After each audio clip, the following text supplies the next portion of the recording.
Ministre au Tchelibiso, les aussi mbaté. Tellement ministre qui gagne. Premier ministre qui a émission depuis Oyebasa Malukondi. Il y a une déclaration qui s'est Malukonda de Kassala. Depuis que Oyebike pour ça Malukondi Basali. Depuis le nommé premier ministre qui est le lot. Oyebisa une déclaration qui s'est Malukonda Sala. À qui pour assister à l'Assemblée nationale? Courir qu'il pendant 20 minutes. Premier ministre en pleine assemblée mais courir qu'il pendant 20 minutes. Oyebisa a tiré déjà signé Azali.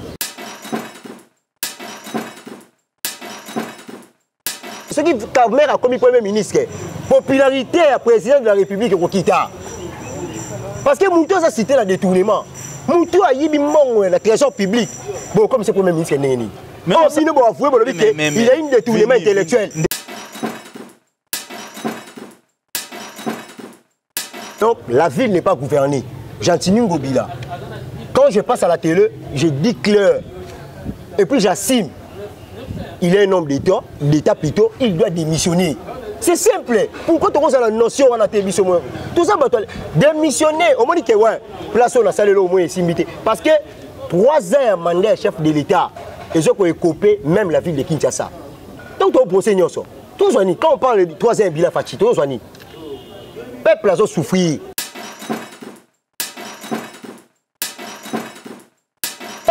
T'es ça limité. Qui ne peut pas ça limité? Là, ça j'ai Ngobila. Oh, j'ai Ngobila, c'est bon la lemba. C'est bon la lemba, non? Tu comprends bon, c'est bon la lemba. Mais qui ne peut pas ça la limiter? Qui n'a limité au moins qui ne peut pas tout. Yo mon qui ne peut pas la selemba. Tu n'as dit qui ne peut pas ça. Tu n'as pas bagarre et pamba. Aujourd'hui, tu as constaté adhésion massive. Nakata Union Sacrée. Oui. Mais tu comprends que l'Union Sacrée mbilinga pesa mingi mais tu comprends que bande quoi peur de penza ba longwe penza na lolenga mopiku ba ina ba on a Union Sacrée mais Union Sacrée ngo peka rezo ko kate.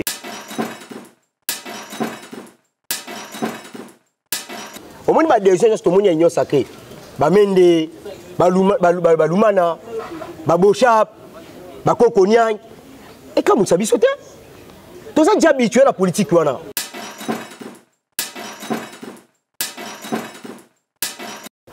Au moniteur où moi n'amboka sénateur Joseph Kabila alors bah qui cela ça attend la 14 personnes entourage n'a même beaucoup échangé mais quand ba 14 attend moni bato baé quand ba on ba na Joseph Kabila quand ba on va travailler pendant 18 ans Mende Bochap Lumana Kokonian ba c'est belé à peine on biso vérité venez biso professeur Théophile Memba alors on peut perdre.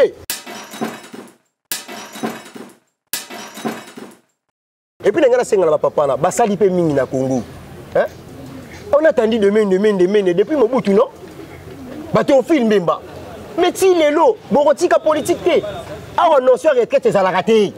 Mais moi, je pense que ceux qui baillent la Union Sacrée, ils seront exorcisés. Comment on a noté?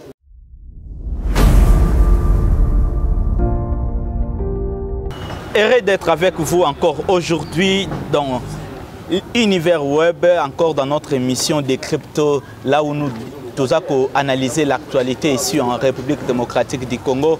Et c'est dans ces nouveaux numéros. Tu peux suivre Bambote, Ebele, Bipaï Bozali, Bozan à Londres, Bozan à Paris, Bozan Rolanda Bisso ici, Nakatia Univers Web. Et l'autre, vous s'abonner massivement ici, Nakatia Univers Web, et vous ne serez pas dessus. Sans doute, vous voyez qu'aujourd'hui, nous avons un nouveau invité ici Nakata Plateau Nabiso. Donc on va analyser avec lui encore l'actualité, ce qui se passe ici en République démocratique du Congo. Pour na cause la penza moulaïté, tokei pa moi na mboka mbote na moi na mboka. Mbote moi na mboka prince, je pense que nakoki ko se présenter. Ngai nazali bongo ndeko Vini Kasongo, membre ya Union Sacrée et puis vice-président. Il y a structure Tobengi Bongo, BCK, les amis de Ben Kade Kabantou, au Bazali toujours pour soutenir vision et chef de l'État, et puis Tozali adhérer toujours à l'Union Sacrée. Ok. Tolingaki Emoka s'est présenté par Nabino enfin que Boy Baya Zalinani. Vous avez sans doute compris que Tozana Moko ya Union Sacrée ici na plateau et Longo Nabiso, Tokobetane Masolo. Hein? Ce qui se passe dans le pays, ce qui se passe en République démocratique du Congo. Moi, je suis Vini Kasongo. Oui, je suis malam de Prince. Nous allons analyser avec vous l'actualité ici en République démocratique du Congo. Nous allons annoncer les sujets de notre jour aujourd'hui. Nous allons analyser 3 ans, il y a Fachi au pouvoir. Fachi au pouvoir. Nous allons analyser aussi la gestion de Ngobila. Qu'est-ce qui se passe dans la ville, province de Kinshasa. Et aussi, nous allons masolo autour de l'adhésion massive dans l'Union sacrée. Nous allons comprendre que Yango FCC Lingesi là où qu'est-ce qui se passe, qu'est-ce qui se passe, qu'est-ce qui se passe dans la FCC. Moi, Namboka Vini Kasongo. Fachi 3 ans au pouvoir. Oui. Mais Fachi, tu remarques qu'il y a un congrès. Fachi a là. Azolela jusque-là, est-ce que 3 ans au pouvoir, il a fallu encore na Fachi aller là encore devant député et sénateur dans le congrès, dans la population congolaise? Je un peu comme Manuela Prince concernant 3 ans à pouvoir au moins Mboka Félix Tshisekedi Asali la tête ya Mboka oyo. Je pense que Tozala qui bien saisi le 13 devant le 13 décembre plutôt devant congrès oui initié Kibongo Parlement na Sénat, automona Kibongo président. Le discours est difficile Kibiso, surtout ngai moko mwana mboka personnel parce que toza bato tozolba mingi to linda Congo. Omoni lelo président azalaki wana devant congrès ya kotalisa biso ko détailler biso mais au nyonso et ça l'a mis pendant 3 ans. Je pense que le président était véridique devant le congrès. Ameka qui un peu ko détailler ko ça la bataille, la détail nyonso sur le plan sécuritaire, sur le plan social, sur le plan économique, sur le plan éducatif. Tout le monde qui va bien et ça les maquille. Et moi je pense que n'a pas si coup de chapeau le président parce que le président a reconnaître que quand même faillite sur le plan social.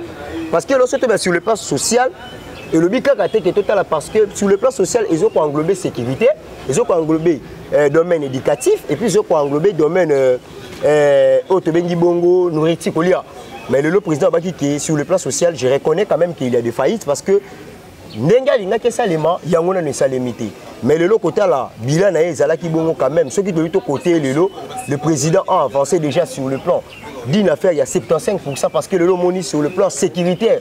Tous allez comment on a bongo le est oh tous allez comment on a bongo tirer salema qui parce que tous allez le même monsieur belé to enregistrer na yo ko le makambu ya phénomène état de siège mais le monique état de siège na katia est ratissage et salemi na ndenge moko ya kimia tant on moni les deux forces salemi armées ougandaises ainsi que abiso en FARDC on moni que est le lo kimia zoni na katia mboka président mais un peu pour détailler sur le plan il y a régie financière comme on a que régie et mati le lot on moni que ressources d'abiso to commune à 3.3 milliards oui 3.3 milliards aujourd'hui qui va avancer significatif et salemi pendant 3 années.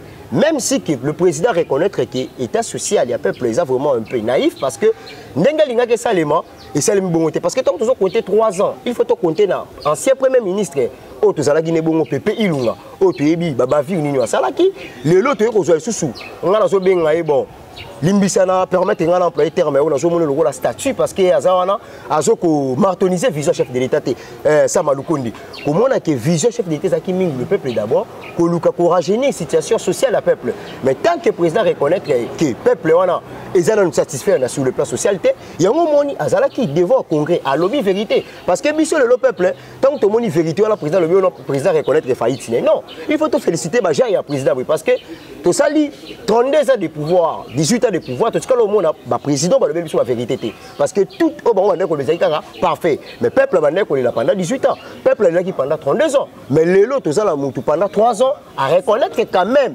la tête à pouvoir qui social les a vraiment un peu na faillite nous à rémunérer en côté mais il faut te mettre quand même à beaucoup le est qui m'est allé le to comme moment là qui batu ba comme ko sinkile le to comme moment là qui ba ADF bah oh bah ça ba miliciens Codeco ba comme luka ba senga ba c'est le fait combien de zones ils a détruit le photo lo ba avancer significatif yango et ça là écoutez mbola mboka na biso parce que le lo biso tout ça là qui jale loté mais tu allez ko lo ba qui 3 ans président ils ont 3 ans où il y a sali avancé significatif mais il y a aussi quand même des faillites où il y a reconnaître mais le but est que comme à reconnaître faillite voilà biso ba tout ça la union sacrée tout le bagarre que non vie sociale les a pas sinon la vie sociale continue toujours le lot monde arrivage il y a ba chencha et aki ba police suggéré continue mboka mais ko le bagarre que non oh tout ça là qui jale le non tu es mboka o ndenge Félix Akutiango Félix Akuti mboka o chaotique faut le bagarre vérité il a hérité un pays qui déjà détruit pendant 18 ans Mboka est là qui déjà infiltré quand même bien. Sur le plan armé, sur le plan même il y a des individus. Oh Mboka est bien tant ça sur le plan recensement alimentaire pendant 18 ans. Mais tant on a coûté Mboka bongo bisanga. N'est-ce pas il y a 3 ans, miracle ni Yorbe t'as pas changé Mboka. Moi na Mboka Vini Kasson. Oui, ndoko presse. Na sepela ka lorsque va bien homme de terrain. Oui oui. Parce que tu es homme de terrain. Oui. Nakota la réalité au peuple congolais aujourd'hui ils à revivre. Na par rapport il y a tangoza ko pousser les arguments. Est-ce que vous croyez réellement que il y a 75% il y a réussite dans le mandat il y a Félix 3 ans au pouvoir? Omoni ndeko presse dans rolinga mpe na brosser question na yo. Omoni biso oyebi bien que babenga biso ba fils du pays, tout ça vraiment battu à terrain. Omoni lelo président Azali Moutou Azali le garant de la nation, de la bonne fonctionnement des institutions.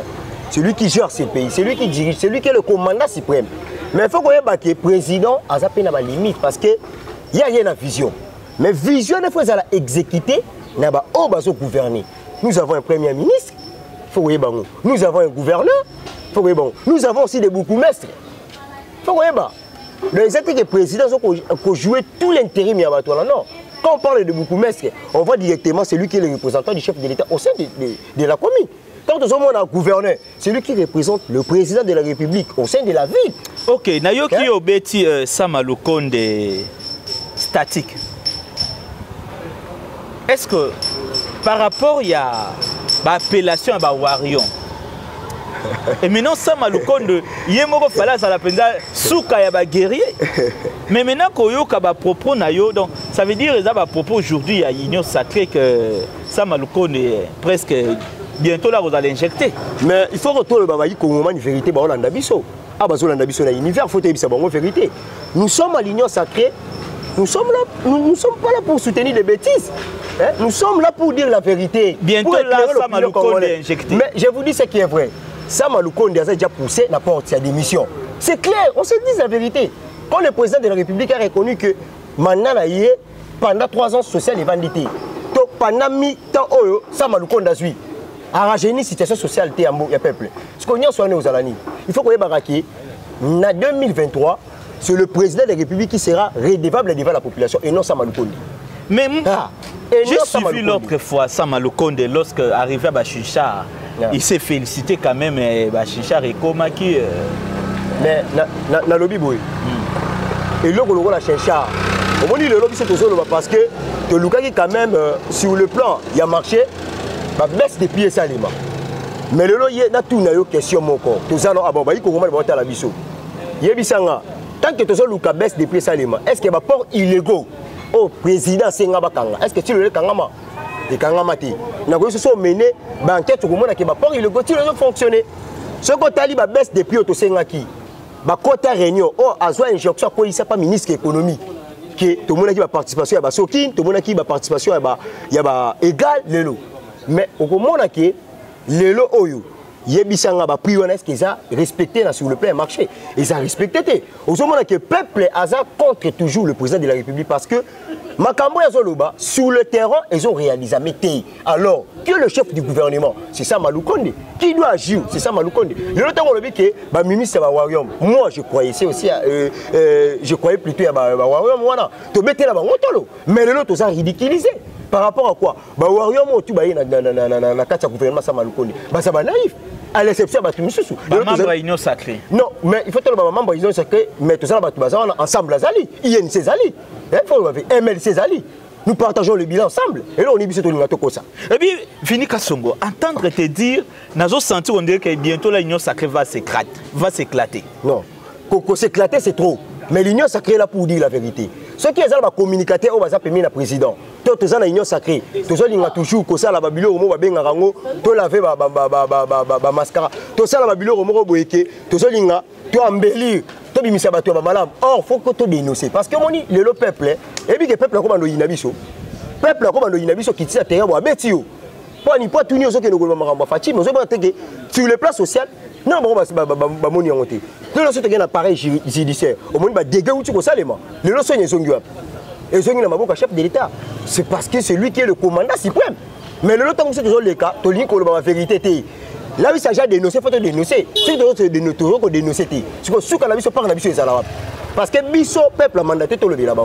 Mais tant que tu es devant le président de la République, il faut que tu le président de la République et le président. Place tel les autres Simbati. Ministre qui ont tiré Bisso, les autres Simbati. Tel le ministre qui gagne, premier ministre qui a Bisso, depuis le Bassa Malukondi, il y a une déclaration qui s'est Malukondi dans les cas là. Depuis tu as dit que pour ça Malukondi Bassali, depuis le nommé premier ministre qui est le lot, il y a une déclaration qui s'est Malukondi dans ça là. À qui quoi assister dans l'Assemblée nationale?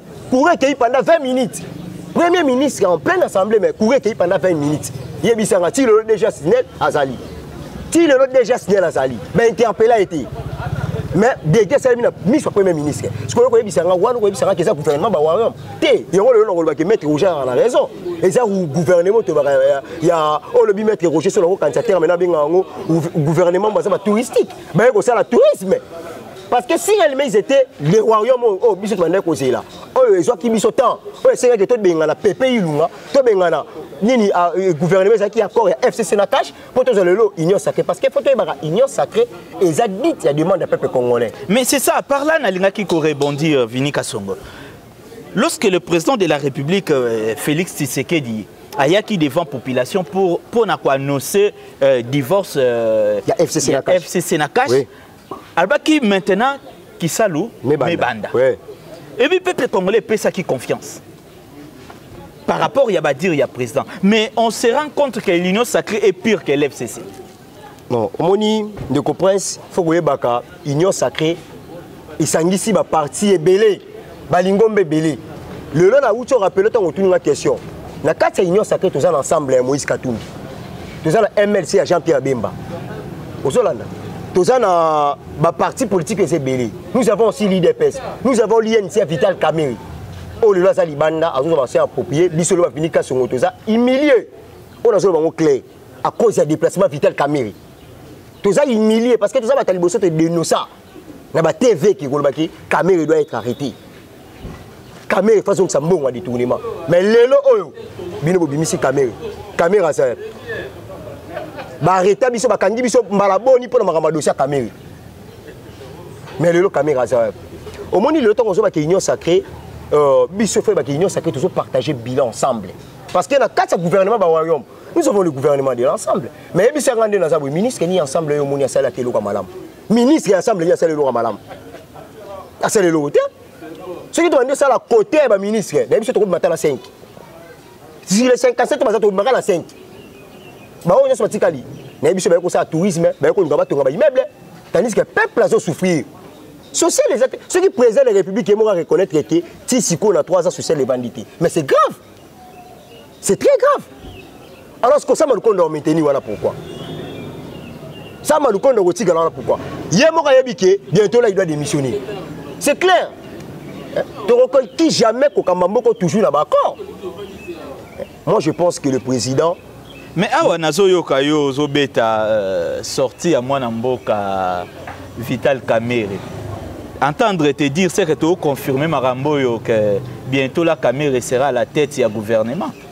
Ne comprends au moni to yebi ba chaîne biso belé ndé ba manipuler la plupart des journalistes bino boza dans monde des médias boyi ba journalistes la plupart ba manipuler au moni lelo et ça ba rumeur yo so ka biso beto so yoka mais la lina rassurer na univers que jour président pardon jour moi na Mboka Vital Kamerhe comme premier ministre c'est que yo nga fait dans les questions de l'univers parce que lelo yeba ko to dénoncer ce qui Kamerhe a comme premier ministre popularité à président de la République ko kita.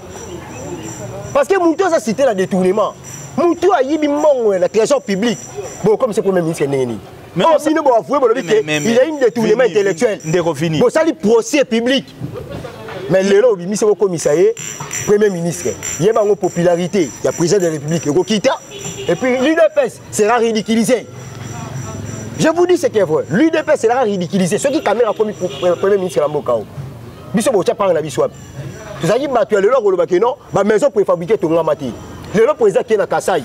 Au moni makamba ti les gens de Salemi. Espace Mujimai. Mbongo avec école plus de 14 millions de tournées. Hein? Mais on est où là? Mais toujours les détournements. En touchant le dossier à Tilégé Louana. Quand il y a déclaration, il y a déclaration l'autre fois, il y a déclaration, il y a caméra, il y a prison, il y a dossier, il y a détournement dans le tribunal, il y a presque libanda. Et est-ce que tu as Tilégé Loundé Barobang?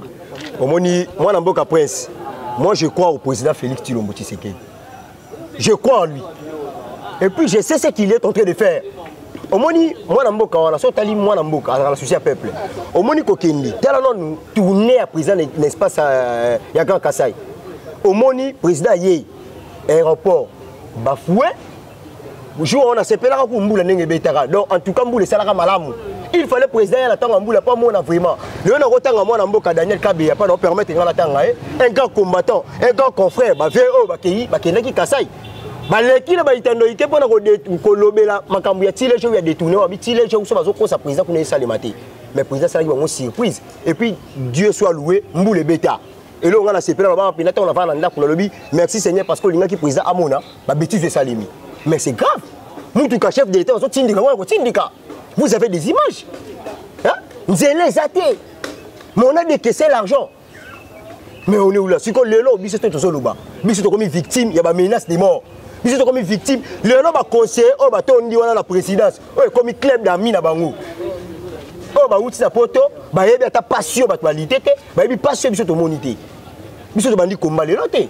Bah on va faire du boulot on va frite. Mais le combattant le on va ko saluer ni mandat chef de l'État.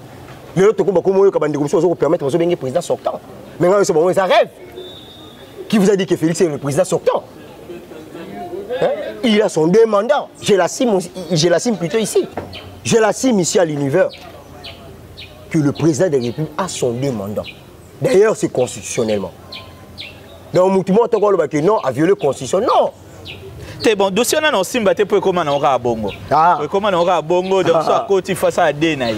Mais c'est bon on a le dit et là le président monsieur Baleka Lamboko ba violer la constitution. Mais pour le bélango te yabiso comme en compte. Non, tu na mapunami. Mais tu es bien qui na ba sonner un pourcentage, à ça toujours tu bien ça candidat ni otanya nga. Mais puis que discours na espace à Kassai wana voter moi parce que je suis votre sang ça ba discours mon tribal. Ah non, au moni lelo d'ailleurs pour les gens poser question là pour éclairer opinion aux autres à la biso. Au moni l'autre linga to tika copionner toujours un esprit tribalisme. Le so bolobi que vous êtes mes propres sangs. Alors bien on a Kassai. Moi est-ce que le bi na Sankoura le bakango. Na Sankourou a prononcé quand même discours. Vous êtes mes propres frères. C'est la mascarade. Il y a un lobby. Le lobby c'est qui a lobby Maramba Kassai. Na est a lobby qui je donnerai ma vie pour qui m'écoute à Lambo. Est-ce que na est kuna. Il y a que président Zamuta est. Mais tant on dit que après sa vie naïe. Bon là bon on ça polémique. Mais pourquoi les politiciens veulent toujours politiser les choses? Pourquoi tu dis toi même on intimité à l'état? Tu dois combattre un tribalisme. Et bon tribalisme c'est vous êtes propre. Mais c'est na lobby ne comprends. Je le so que na mboka na yo. Mais il y a une originalité. Vous avez une origine au village, mais le soir qui est village, le roi a entouré, il y a un bande konangai. Bon, tout ça va maquiller mon corps. Où est le tribalisme? Mais ce village natal, où est le mal? Où est le mal? Le roi a bien besoin de baquer à Zolo Bila. Mais tant que bande konangai, monsieur, autant à combattre pour sa baisse, pour la rata, autant à te, ça la perte de vitesse. Mais on va qu'il y a un espace à grand bandou. Balobarani, Bapani Namouni. Et ce Balwarani, Bapani Namouni, ceux qui sont la course, Bapani Namouni. Et Balobela. Est-ce que ça te l'aura copié aussi l'esprit tribal? Mais pourquoi monsieur Denis a copié le tribalisme? Oh, président, toi, tu sais que touché ma bureau, Romoko, Ezali, banal, toi, mais ma bureau, intimité à l'État. Tant qu'on le dit que vous êtes mes propres sangs, ça n'a rien à voir. Mais Azar est trouvé devant de connaître. Azar n'a joué, où est le mal? Vous êtes en train de nous suivre ici dans Katia Univers Web. Et l'autre aussi, Nabinezara, vous s'abonner massivement et vous ne serez pas dessus. Dans le deuxième sujet de notre émission, Gestion Ngobila. Gestion Ngobila, il y a plusieurs choses où ça s'est passé dans la gestion. On a Mamoussou Toyoka Soni, Moeto Lobango Penza, Eza Malamouté. Ndeko Vinikason. Oui. Gestion Ngobila. Oui. Kinshasa a abandonné. Apparemment, on dirait gouverneur Azate Nakata Kinshasa. Mais membre, il y a Union Sacrée. Mais qu'est-ce qui se passe dans l'Union Sacrée? Ne comprends. Au Moni, il faut tout ça les locaux. Tout ça, il a des beaux vraiment, des bas très attentifs.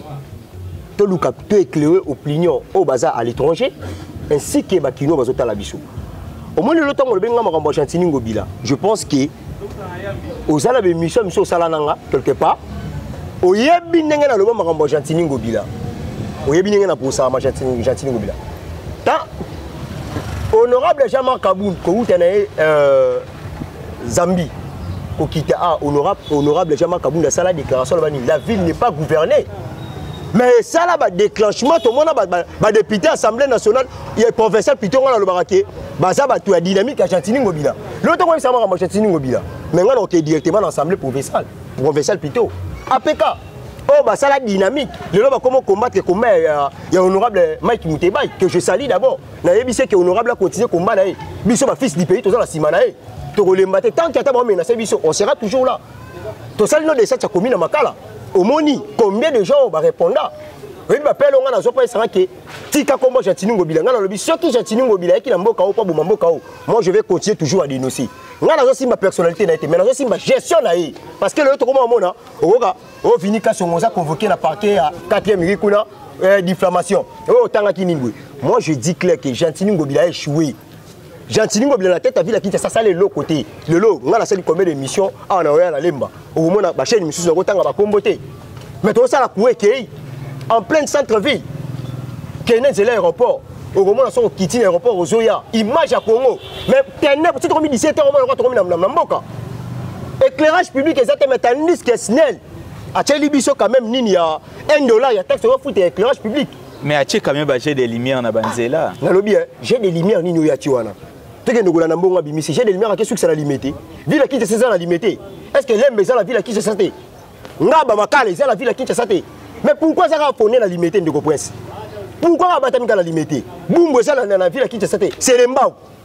Oh, écoute, moi je suis le député le plus élu. Mais c'est les Mbao, on les a abandonnés. Hein? C'est les Mbao, on les a abandonnés. Chantini Ngobila fouté. La ville n'est pas gouvernée, je le confirme aussi. Parce que Awa, dans cette Luka, n'a attaqué aux personnalités, mais n'a attaqué gestion. Le lot, c'est dit comment tu as un phénomène de transport. Comment vous faites ce transport à $? Zan l'outil des bonhommes est commis 2000 francs. Côté monsieur 3000. Et puis nous avons un ministre provincial qui est géré par Chantini Ngobila. Ma vie policière. Oui, ça les miens. Nous avons vu ça où tu as opération Oudjana. Combien de fois tu as dénoncé? On traque à série. Mais qui gère la ville de Kinshasa? C'est Chantini complicité avec Général Kassongo. Tout ça, la ville est abandonnée. La personne qui sera redevable devant la population, c'est le président Félix Tshilombo Tshisekedi. Ce n'est pas Chantini Ngobila. Tout le temps que Chantini Ngobila Moutakambagi. Mais tellement assemblée provinciale. C'est lui qui protège toujours Chantini Ngobila. Il faut te dénoncer.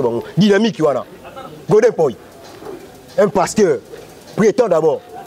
Mais, aux hommes, on a battu Bazolé. Plus de 3000 personnes basées dans le chômage. Mais donc ne comprenez pas on se va Chantini Ngobila anosaki que na fin du mois de janvier misala les obandana ça na lobi ça fiasco kende kuna na fin du mois de janvier. Donc faut d'abord informer que balba qui les 5 misala ebanda le lot za le 4e le lot za le 4e na pousi na fin du mois on moni que tala no théâtre yo basali ko sala niveau ya l'état na niveau mais si sur tala théâtre bat ba ko monter kala ba presse bozo bengala ba bozo pensa bilo na bango. Tant que grand marché dans le Bouki, donc la ville n'est pas gouvernée. Chantini Ngobila. Quand je passe à la télé, je dis clair. Et puis j'assume. Il est un homme d'État plutôt, il doit démissionner. C'est simple. Pourquoi tu as la notion à la télévision? Tout ça, démissionner. Au moins, dit que ouais, place on a salé au moins simité. Parce que 3 ans mandat chef de l'État, ils ont coupé même la ville de Kinshasa. Donc, tu as procès ça. Quand on parle de 3e bilan Fachi, le peuple a souffert. La vie policière, il est qui? On a tracasserie. Tu sais combien de fois réforme? Général Kassongo lui-même a reconnu. Il y a un problème à recrutement. Donc on doit passer aux réformes. Si le réforme est nécessairement. Est-ce que Ngobila Bengaï, avant de Daniel, a le point de la réforme? Mais le temps passe. Et pardon, le temps part plutôt. Tout ça, le président est mal entouré. Il y a un conseiller Kokita, on a évité. Il y a un honorable Jean-Marc Kaboun. C'est Augustin Kaboun. Bino Bozali, liste chef de l'État. on doit maintenant se lever pour soutenir le chef de l'État. Parce que c'est tout ce qui m'a dit, c'est la tournée, Kaki Sangobile ou Terre.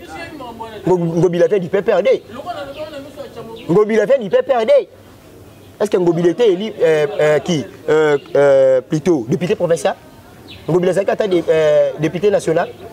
Au moins il est là. Il y a un soutenu combat honorable Ting Pouloulou. Ne peut être élu un gouverneur de la ville. Il faut ça là, député provincial. Mais pendant tout ce temps, pourquoi pas le problème a été déjà reconnu et puis pendant tout ce temps, pourquoi pas? Au moins, moi, je suis point, c'est tout le monde bien. Au moins, les lots, je suis un défaut. Ceux qui sont dans la carte à pouvoir, moi, je l'assume, je dis que je suis un radicaliste. S'il s'agit à quoi applaudir, à quoi applaudir, au tuning à la mission, la pression étalage ethnique, il y a Bila, chef de l'État. Maintenant, comme il y a Ngobila, il y a Ngobila, qui est foutu. Au moins, il est l'autre Ngobi qui est Bazo Sala. Batu Bazala doit interpeller Gentini Ngobila, c'est l'Assemblée provinciale. Sur l'Assemblée, on tourne en couleur Madame Basali. Mais dynamique, il y a une la carte. Dynamique à Gentini Ngobila, la carte. Sur les Bissarana, on se courage à Babengisa, Gentini Ngobila, tout le monde a un peu de godin pour y bien comment qui va destituer. Mais tout le monde a fiasco, c'est nous. Ça, les gens de l'Assemblée provinciale. Si vous avez un Ngobila, c'est un grave. Est-ce que Ngobila va député? Il y a un autre le peuple. Tu as choix au niveau de ça là. Bon, il y a un peu non. Tu as condamné, chef de l'État, non. Tu as un chef de l'État. Il faut noter la population. Au moins, il est l'autre comme un ponami.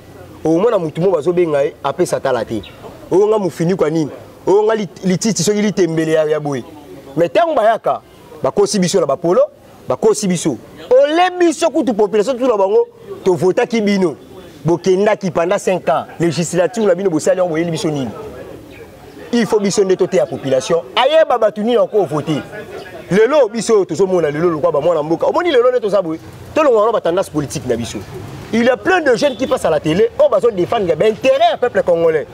Que ce soit l'opposition, que ce soit aussi au parti au pouvoir, ils se défendre.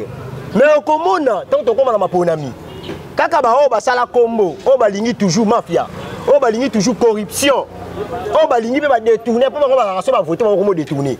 Bah, vous voyez, des peuple, il y a un discours, il y a fiasco, il y a flatterie, et puis peuple, on a prendre conscience que bateau na tindaki bango. Mais peuple va prendre conscience sur la terre, il y a un autre dans le peuple. Au moins, les souffrances, ils sont tous là, et ça, ils sont tous à la cause, à la base. Parce que ceux qui sont députés, on a, bon, ce moment, la Kinshasa n'est pas Moula so ebeti inondé, ba inondation salemi ya grave, ba dégâts, toujours enregistré à mort. Boye bisanga Gentini Ngobila par na ese. Tant que biso to linga to chasser ba député provincial wana, ndo ko mona ke ville Kinshasa vous allez diriger la bateau, ba ça conscient. Parce que ceux qui honorable Jean-Marc Kabou, le maître nageur que j'ai sali, alors que la ville de Kinshasa n'est pas gouvernée, fallait peuple là soit conscience. Mais peuple là représenté par banane, par ba député provincial. Où est parti aujourd'hui Kinbopeto? Ah, na ebisio ndeko prince. Ce qu'on met cela qui ne peut pas être le roi qui est au tombeau de supporter la carte Santo Tunangai. Au moni, tant que qui ne peut pas être la mitunara, est-ce que réellement Gentini Ngobila pense ça bien? Ce qui est au tambour, c'est un micro-baladeur, n'a pas commis, tomboul et bêtis. Au tout l'attente de Gomoro, est-ce que ton au tout niveau, est-ce que tu as mon tout comme hôtel de ville et les cas pour le salité? Qui ne peut pas être ça cop? N'a pas beaucoup, mais est-ce que ça va 10 000 $? Bah, je suis sûr que tu as 10 000 $. Il y a un équipement. Si le lot, au côté tamboula, ba komi belo kelemba, ngaba. Surtout sur ngaba na makala. C'est mbule beti. Mais c'est grave. Yo to sala na yo ba descente. Ya wana lobi omona. Oleli. Ça il kambaro ba ko. Et puis combien de personnes ba benga? Balobi ni. Ki mwana mboka keba. Ba misu ba kebisa nga balobi ni. Ah yo comme na Gentini Ngobila. Yo na zebisa bango. Moi j'attaque la gestion de Gentini Ngobila. La simbi personnalité n'a été. Parce que il peut te ça na ba prince na ba principal. T'es ça limité. Qui ne peut pas ça limité? Là, c'est Gentini Ngobila. Oh, Gentini Ngobila, c'est bon la lemba. C'est bon la lemba, non? Tu comprends bon, c'est bon la lemba. Mais qui ne peut pas ça la limité? Qui n'est limité au moins qui ne peut pas tout? Yo mona qui ne peut pas la selimba. Tu n'as qui ne peut pas ça? Tu n'as pas bagarre et pamba bon. Tu comprends même si tu comprends na Charles Mouta, Mouta ne va comment ça la qui ne peut pas na pas faire na bango mongo. Donc, beaucoup mesque na yebité. Ceux qui n'ont pas wana kutu na loba, ba ça ba tout mongo, c'est on doit citer. Dans cette émission là. na ovandela ba bourgmestre na wana ba kombo na bango to kotanga ezala tous les communes on ne bapela que bourgmestre yo pe na fiasco bourgmestre yo pour na zo mona aucun intérêt qui ne peut être dans la commune na biso ba bomana bango da ba yibimonga l'état so balingi suni IGF akenda ça l'inspection bakangani na basela ba biwa Jatini Ngobila lelo ti lelo rapport ebimaraté Gina Lenge ça so kanga ti lelo rapport ebimaraté mais ceux qui te dénoncent ça parquet général c'est la biso 4e miri yango wana biso batalibo so service à année oh fingi mutu diffamation mais autres so dénoncer ça pour l'intérêt à peuple congolais biso peuple ko yebisa so ba doléance na bango parce que le peuple pas mon chef de l'état a relé à travers ba communicateur moi na mboka ta la place où njile ngwana les abandonné njile oh le nazo senga photo kita kuna njile les abandonné hein bon kota kimbatseki. Nous vous rassurons que prochainement, tu auras la descente Nanjili Potomona. Qu'est-ce qui se passe là-bas, Nanjili, pour que tu aies balancer pour vous aussi les images. Qu'est-ce qui se passe? Moi, Namboka Vinika Songo. Aujourd'hui, tu as constaté adhésion massive. Nakata Union Sacrée. Oui. Mais tu as compris que Union Sacrée, mbilinga pesa mingi, mais tu as compris que tu as peur de penza, balongwe penza lolenga mupiku. Bah, il y a une union sacrée, mais une union sacrée, qu'est-ce qui se passe? Ni ne sali adhésion massive. Au moins, moi, dans le prince, politique n'a pas Congo et comme ça a bisoté. Ouais, mais la politique à Congo. Au moins, l'adhésion c'est une union sacrée. Bah Mende, bah Lumana, bah Bochap, bah Kokonyang. Et comme ça a bisoté. Tout ça déjà habitué à la politique. Au moins, il est là. Et comment ça n'a pas si bon? Moi je pense qu'il a encore lancé un message au chef de l'État. Au moment où moi je suis sénateur Joseph Kabila, alors cela a 14 personnes entourage, je n'ai même beaucoup échangé. Mais quand 14 personnes, on dit quand Joseph Kabila, quand on va travailler pendant 18 ans, Mende, Bouchap, Lumana, Kokonyang, c'est bien, à peine on voit la vérité. Venez au professeur qui film membre. Alors on peut perdre à sali parti politique adhésion à l'union sacrée. Est-ce que adhésion les a jeté ils ont compris. Au moins on a le banine. Ce que ça marche va ça là. Nous l'union sacrée te le baron te dénoncer direct. Ah on va te bien on comprendre ngote et puis ngana senga na papa na basali pe mingi na Congo. Hein? On a attendu demain depuis Mobutu non? Bato film membre. Mais si les lots borotika politique ah on non sur retraite ça la raté. Mais moi je pense que ceux qui baillent dans l'union sacrée, ils seront exorcisés. Comment on a noté? L'union sacrée ça va pour servir peuple. Ceux qui posent la Bible va casser c'est maintenant qu'ils vont bon. Mais l'union sacrée parce que nous on est là pour dénoncer. Moi je pense qu'ils ont compris. Ils ont compris maintenant qu'il y a qu'un seul chef. C'est Félix. Alors Bogevande parce que Kabila a tellement makamuna ça va faire une politique. Kabila va faire une Zolandi là. À protéger banane. Tant que l'autre sommes dans bouche pas quitter ba président la sokmayambi président Mendy au moins Balumana. Donc ils ont compris que maintenant on doit servir le chef. On doit servir le chef de l'État mais ils n'ont pas si il y a pas si ko ça là na so mona moi na mboka bango ikasa chi basolo ka basolo baki le faut sanctionner bandeko basali na tile jeté tandis que ngoi kasanji 12 ans gouvernorat na Kasai otongi le roté ce qu'on condamné à 3 ans. Tale sika mboka ezokini. Alors avec des tels gens comme ça de Mendeo ba yelelo ba sala président ba commissaire le roi idole nazomona aucun apport par omemela biso la kati union sacrée nga nazolo bango clair nazomona et puis tous ebisa bango ki tous vigilant na bango tant que ba comprendre ba yé pas ba bi ke kuna perte à vitesse le pépère de comique coquille vide on a dit déclaration ko konyangi té alors que le Chadar a semé le désordre yango moni pépère de ba sali ba départ. Mais nous avons un seul président, nous sommes fidèles. Le jour où le pouvoir est basculé, quand Bilongi au monde, il y a tout tangi, sous pouvoir. Or, biso jeunesse, autres sont montés en puissance, on doit bannir ce genre de trucs. Il faut tout le mélange. Vous travaillez déjà ici. Qu'est-ce que vous allez plutôt venir faire ici à l'Union sacrée? Oh, bien, vous allez pendant 18 ans. Est-ce qu'on est la bisoni? Matondi mingi mwana mboka Vinika Songo. Avoir répondu à notre invitation ici na kati ya Univers Web. Tokomi na suka de notre émission. Malobano ya suka ezali. Oui, malobana suka na roloba mwana mboka prince ezaki la pesi bino na matondi mingi parce que bino bozali ko soutenir biso. Tant que ben information ezali bozali ko benga biso poto linga to ya nola. To pesa pe ba i Congo mano bazali à l'Europe, au bazali en Afrique ba comprendre. mais le rôle au Senga et ça que peuple oazolanda biso na univers web le lot qui vraiment mingi ko répondre na mitune de copos pour la Sabino qui nous sommes toujours à l'union sacrée pour nabi que va te bele ba benganga on est confini positionné comme non nous sommes à l'union sacrée mais on doit dénoncer de copos parce que l'union sacrée to ko kanga mabo côté to ozala batu moko te le rôle ba Schemberg moko bazo benda binda biso non on doit dénoncer na couper ça vraiment matondi mingi parce que toujours été ko décortiquer au était un bon politique mais moi je pense que Njili azela biso to kozala wana pour ko bimisa gestion toujours kende parce que on va qui gentini ngobila akomona ngana nzela na ye il faut na dénoncer toujours wana vraiment na couper ça mbote mingi na ba ikongomano bazuli ba ko kolanda biso et puis na ko senga na bino bo s'abonner na pesi vraiment mbote mingi na chef na biso a tenir biso comme compagnon na équipe technique la caméra et puis na kolingala pesa ma meilleure vie parce que depuis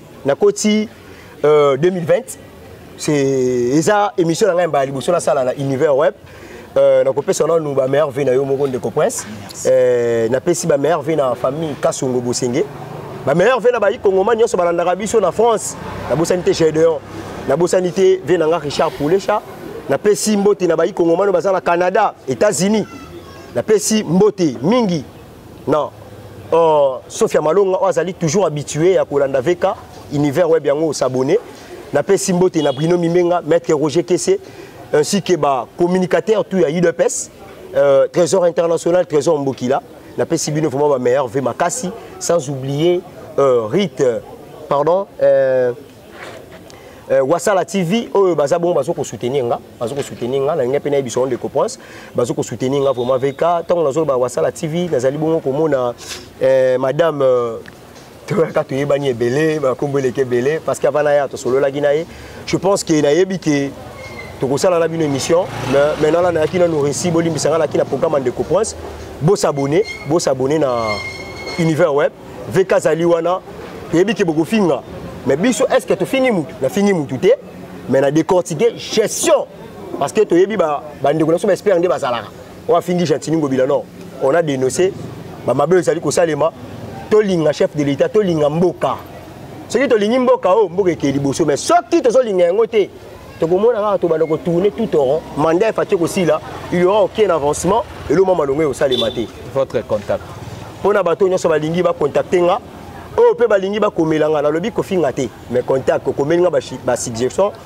plus 243 82 70 424 plus 243 82 70 400 00 24 na suka wana eza numéro na ngai ya WhatsApp soko lingo obenga ngai to komelanga kaka na numéro wana ko komelanga pe na WhatsApp ba bani ba lukanga na Facebook ba omona ba ke na page na nga ba omona na koma Vini Kasongo ba omona wana to ko solola bo s'abonner vraiment pour vous faire des échanges d'idées, vous commenter, vous faire des pour l'élo émission qui pour la bino baï Congoman. Quant à moi, la paix meilleure vie.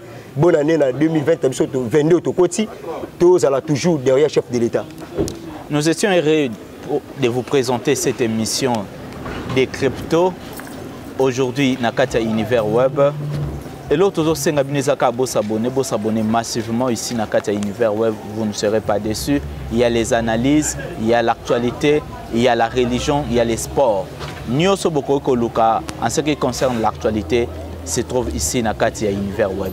Nous vous disons ciao et à la prochaine. Bye.